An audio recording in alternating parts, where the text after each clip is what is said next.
ভাই ও ভাই, দেখুন এখানে রাস্তার ধারে কি সুন্দর স্ট্রবেরি হয়ে থাকে, দেখুন ভর্তি। ইমিডিয়েটলি খুল।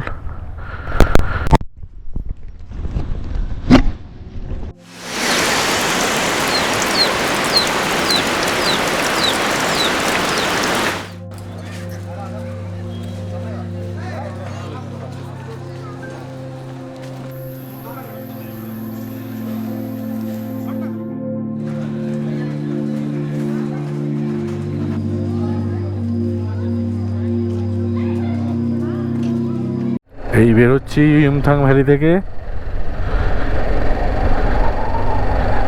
এইখানে স্টলগুলোতে একটু খেলাম, ওয়াই খেলাম, ম্যাগি খেলাম, ওয়াই খেলাম, মোমো খেলাম, ভেজ মোমো। এক্সপেন্সিভ, মানে এখানে খাওয়া ঠিক না। আর এখানে যা দেখলাম ভেজ মিল 200 টাকা, ডাল আর একটা শাক। তো এখানে খাওয়ার একটু এক্সপেন্সিভ হতেও হবে, কারণ এখানে তো কিছু পাওয়া যায় না, সব নিচ থেকে আনে। বাট তাহলেও, আর মোমোটা খেয়ে সত্যি খুব একটা ভালো লাগেনি, খুবই ব্লান্ট। কারণ এখানকার মোমো যেরকম এত সুন্দর বানায় চারিদিকে, সেই তুলনায় এখানকার মোমোটা খুবই ব্লান্ট। আর তার থেকে বড়ো কথা হচ্ছে এখানে একটা চাটনি দিয়েছিল, চাটনিটা একটু কালচে ধরনের, মানে লাল যে কালারে আমরা যেটা খেয়ে থাকি কলকাতায়, বা আমি আগেও খেয়েছি ফালিম্পংয়ে, লাল লঙ্কার যে চাটনিটা সেটা নয়, এটা একটু কালচে ধরনের। আমার যতদূর মনে হয় এটা ফার্মেন্টেড, সেই জন্যেই হয়তো আমার আরও বেশি ভালো লাগেনি, কারণ একটু ফার্মেন্টেড লঙ্কা দিয়ে মনে হচ্ছে এটা করা ছিল। তো আমার চাটনিটা, মানে ওই যেটা দিয়ে খেতে হয় মোমোটা, ওটা অতটা খাস লাগেনি। ওয়াইটাও নর্মাল সুপি ওয়াই, এর থেকে অনেক ভালো খেয়েছি আমি জঙ্গুতে বা বিভিন্ন জায়গায়। এই জায়গাটা একটু রিস্কি, আগে এটা পার হয়ে নিই, কারণ বড় বড় বোল্ডার, তার উপর জল। ও ও ও ও ও ভাই, ও ভাই ও ভাই ও ভাই,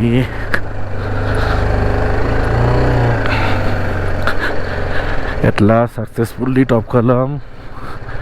যাওয়ার সময় খুব ভয় লাগছিল। এটাকে এখানে দুটো দোকান করেছে, এখানে একটা হট স্প্রিং আছে, লোকেরা হেঁটে যাচ্ছে,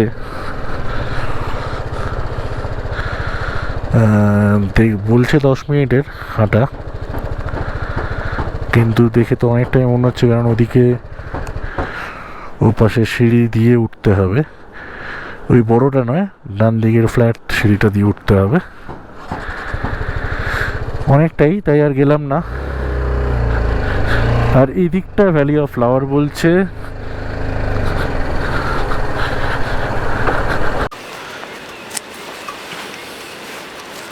হাই, এখানে হঠাৎ দাঁড়ালাম কেন, কারণটা হচ্ছে আমি ভেবেছিলাম যে এখানে এলে 0 পয়েন্টও করবো আর ঘুরে গিয়ে কাটাও যাব, কিন্তু দেরি হয়ে গেছে। আর আজকে আমার গ্যাংটকে ফেরাটা খুব দরকার, কারণ এই গ্যাংটকেই আমার একটা পারমিট নেওয়ার আছে, কারণ কালকে আমি ইস্ট সিকিম যাচ্ছি। তো আজকের আমার ওখানে কিছু কাজ আছে, এই মুহূর্তে আমাকে গ্যাংটক পৌঁছতেই হবে। আর আমি চাইছি যে যেহেতু এখনও বর্ষার ওয়েদার, তো সেই জন্য আমি ওয়েট না করে, মানে এখানে ওয়েট করে যদি বৃষ্টি পড়ে বা একটু দেরি হয়ে যায়, যেটা কালকে হয়েছিল, কালাপাথর করতে গিয়ে আমার ফিরতে গিয়ে রাত হয়েছিল, মানে বিকেল সন্ধ্যে হয়ে গেছিলো, আমাকে লাচেনে থাকতে হয়েছিল। আবার আপাতত এই জায়গাটি একবার দেখে নিন, পুরো সারাউন্ড ভিউটা অসাধারণ দেখতে।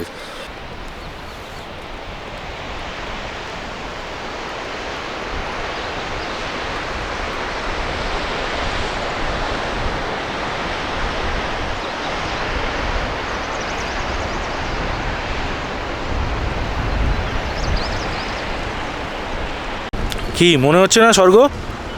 তা এটাও একটা কারণ হতে পারে, কারণ আমি যেখানে সেখানে পাচ্ছি, যেখানে সুন্দর জায়গা দেখছি সেখানে দাঁড়িয়ে পড়ছি।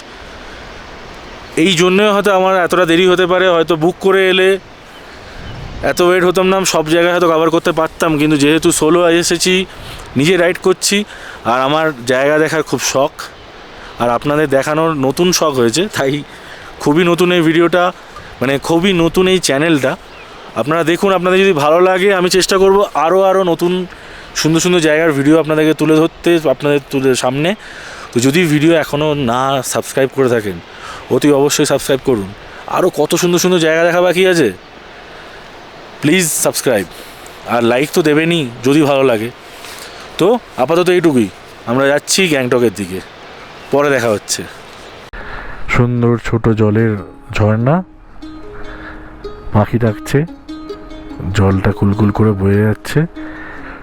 সেই ভৌতিক জঙ্গলগুলো হয়, আমি যেটা বলছিলাম কালকে, যে হলিউডের মিস্ট্রি না মিস্টিক সিনেমাগুলো, ফ্যান্টাসি সিনেমাগুলো, ধরুন জঙ্গলের ভেতর দিয়ে আপনাকে পৌঁছতে হবে একটা জায়গায়, জঙ্গলটা আস্তে আস্তে ঘন হচ্ছে, এই জায়গাটুকু শুধু দেখুন, তার মধ্যে দিয়ে জল চয়ে যাচ্ছে। আর আপনি হাতে না, সঙ্গে একটি ঘোড়া নিয়ে এই জঙ্গলের ভেতর দিয়ে আস্তে আস্তে যাচ্ছেন।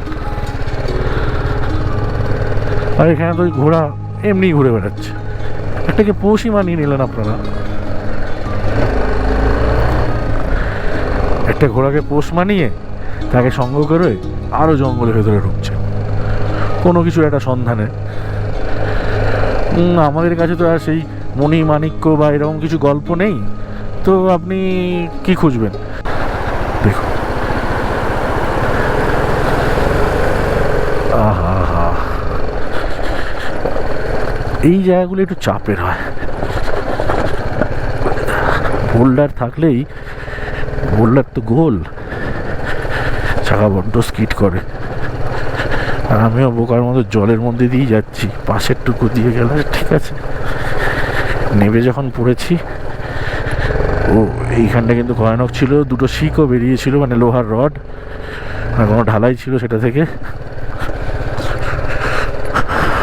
এই সাবধানতার উপর একটু কষ্ট করতেই হবে, এরকম সুন্দর জায়গা দেখতে গেলে তো আর কষ্ট ছাড়া হয় না। যেমন গুরুদম্বার বা ইউমথাংয়েও খুব জোরে যদি আপনি দৌড়াঝাঁপ করেন তাহলে দেখবেন একটু কষ্ট হচ্ছে নিঃশ্বাস নিতে। আর গুরুদম্বার ছেড়েই দিন, অক্সিজেন ওখানে এত কম আছে বা কমে যায় তাড়াতাড়ি যে সবাইকে ওখান থেকে ইভেন 60 আপ যেতেই দেওয়া হয় না গুরুদম্বার। আর আপনি ফিট না থাকলে আপনাকে ওখানে দেখে বাড়ানো করে দিতে পারে।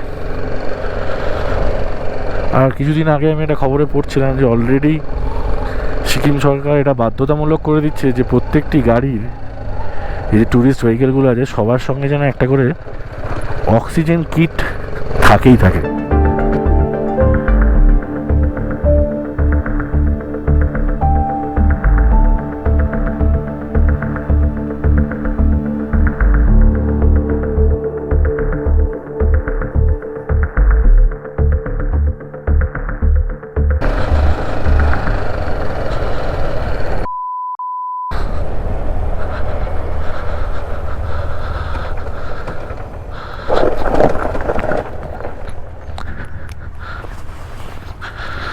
Immediately cool.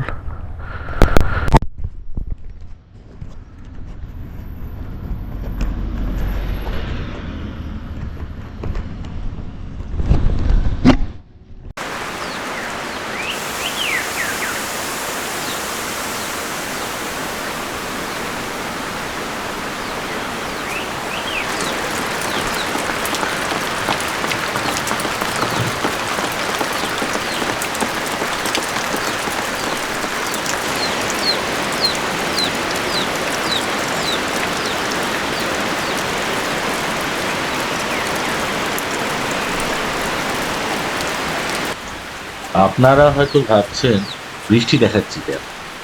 আসলে ঠিক চুংথাং আসার আগে হঠাৎই বৃষ্টি নামে, আর আমি রাস্তার ধারের এই ছোট্ট দোকানটিতে ঢুকে পড়ি। বৃষ্টিতে অপেক্ষা করতে করতে চা আর একটু নুডলসের সাথে বেশ লাগছিল কিন্তু বৃষ্টিতে। পাহাড়ের কোলে ছোট্ট একটি দোকানে বসে বৃষ্টি উপভোগ করাটা অন্যরকম এক অভিজ্ঞতা। কিন্তু সেই অভিজ্ঞতাতে যে বৃষ্টি সব কিছু তছনছ করে দেবে তখনও তা বুঝে উঠতে পারে। অপেক্ষা যেন বেড়েই চলেছে, আর বারংবার বৃষ্টি নেমে আসায় হতাশ হয়েই সময় গুনছিলাম গ্যাংটক ফেরার।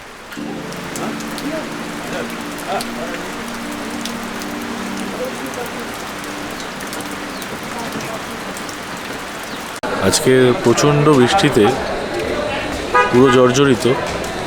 মানে আমি সেই চুংথাং থেকে আসছি এখানে অবধি পুরোটাই বৃষ্টিতে, মানে পুরো ডুবে গেছিলাম। আমি যখন ঢুকেছি তখন বাজে 8টা, তো আমি আর কোথাও বেরোতে পারিনি, এতটাই বাজে অবস্থা যে নিজেকে রেডি করলাম একটু ফ্রেশ হয়ে। পুরো জামা কাপড় সব ভিজে আছে, কোনো রকমে সেগুলোকে কী ব্যবস্থা করবো জানি না, কালকে সকালেই বেরোতে হবে। তো সেই জন্যেই এই মুহূর্তে আমি একটু বেরিয়েছিলাম এমজি মার্গে। তো এখন মোটামুটি প্রায় সব দোকান শেষের পথে, মানে বন্ধের পথে। তাও আমি ভাবলাম যে একটু ঘুরে যাই, আর প্রচণ্ড বৃষ্টি হচ্ছে। মানে আমি সেই চুংতাং থেকে শুরু করে এখনও অবধি মানে এত বৃষ্টি হয়েছে বলতে পারবো না। পুরো ড্রাইভটাই বৃষ্টিতে করতে হয়েছে, দাঁড়িয়েও পারিনি।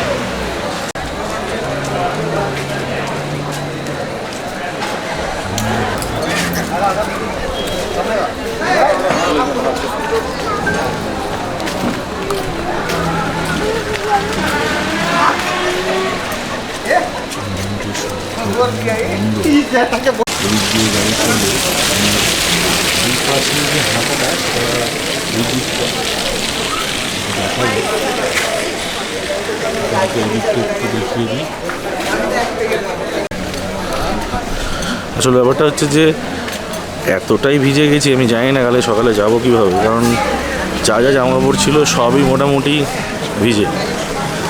এত বৃষ্টি হয়েছে যে মানে দাঁড়ানোর কোনো জায়গা পাইনি, রাস্তাতেই ভিজেছি। এখন দেখা যাক কালকে সকালে কি হয়। এখান থেকে বেরোতে হবে 7:30 8টার মধ্যে, না বেরোলে হবে না। তো কালে সকালে একবার এমজি মার্গে আসবো। তো এখন একবার ঘুরে নিলাম, দেখি কি হয়। টানা 4-5 ঘন্টা অনর্গল বৃষ্টির মধ্যে বাইক চালিয়ে চালিয়ে আমার শরীরের শক্তিটুকু প্রায় শেষ।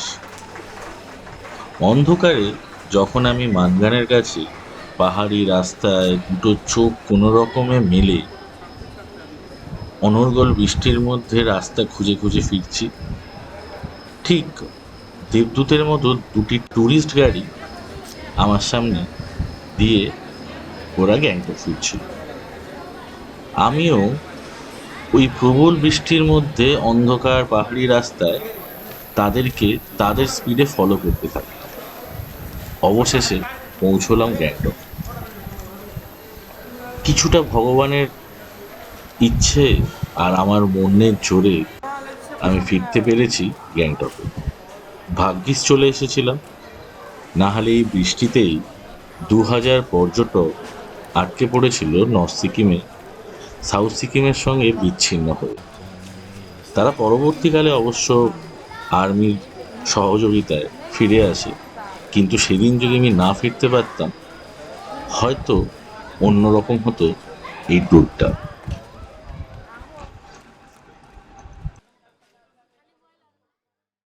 দেখুন এখানে রাস্তার ধারে কি সুন্দর স্ট্রবেরি হয়ে থাকে,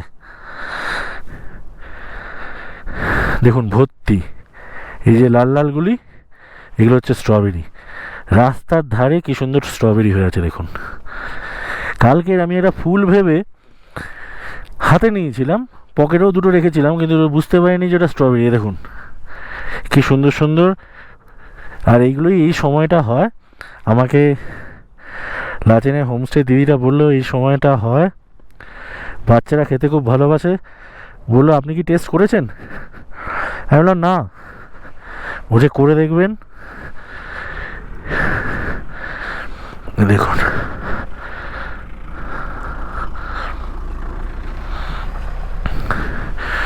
পুরো জায়গাটি ভরে পড়ে আছে স্ট্রবেরিতে। খেয়ে দেখবো, আজকে খেয়ে দেখবো। দেখুন রাস্তার ধারে হয়ে আছে, চারিদিকে স্ট্রবেরি ভর্তি পড়ে আছে, দেখতে পাচ্ছেন?